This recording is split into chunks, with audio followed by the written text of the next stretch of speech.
Hi, welcome to Cedars Park, which is one of the nicest parks in Cheshunt in Hertfordshire. Inside the park there is a tank plinth, and in the Great War they had one of the early tanks on a plinth, and after the Great War it was sold for scrap, but it wasn't scrap, and it eventually went to the Tank Museum at Bovington.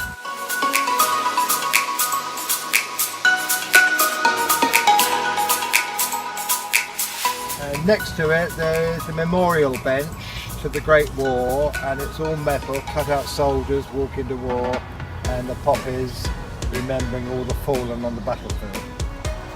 We're now walking towards a duck pond down the slope here, and the crocuses are starting to come up.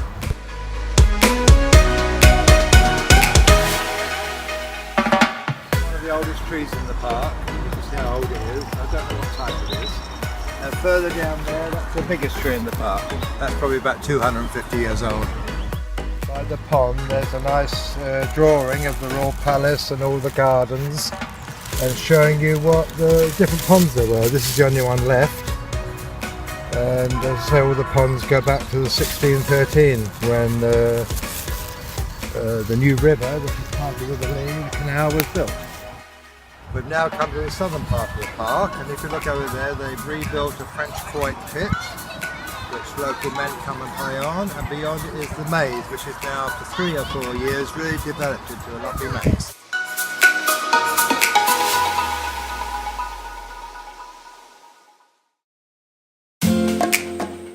Now come to a part of the palace, which was a folly. That means it was just built for appearance, didn't do anything, this part, and it's also a mixture of brickwork, some Tudor, some Victorian, and it's flint.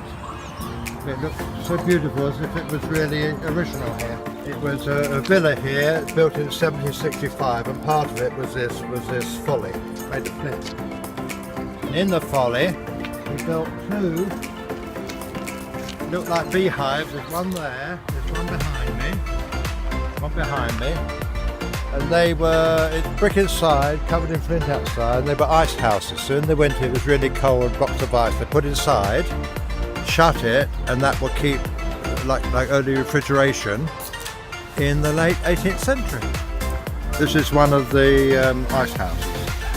If you look inside, it's all brick, and there was doorways, and there was a doorway here, you can see.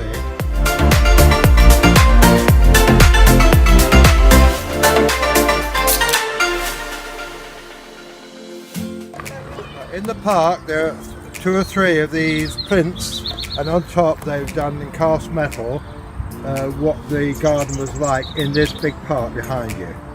And at the other end, this building there was down that end across the bottom there, so there's nothing left there.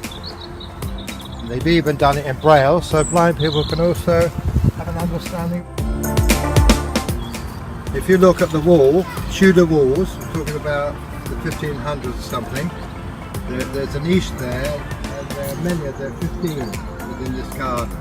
And what they were for bees.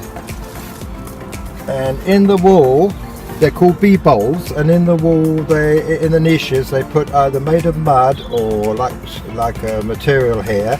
And the bees in the summer would make honey, and in the winter, when they went to sleep somewhere else, then they would cut them open and they'd be full of honey, and they were called skeps. That's a straw one, but they also made them out of mud. So in the park there are several animals, and they're made of wood. One of the biggest is the elephant over there, so it's ideal for children to sit on. We've now reached the end of our film. I'd like to say goodbye, and I hope you've enjoyed watching it.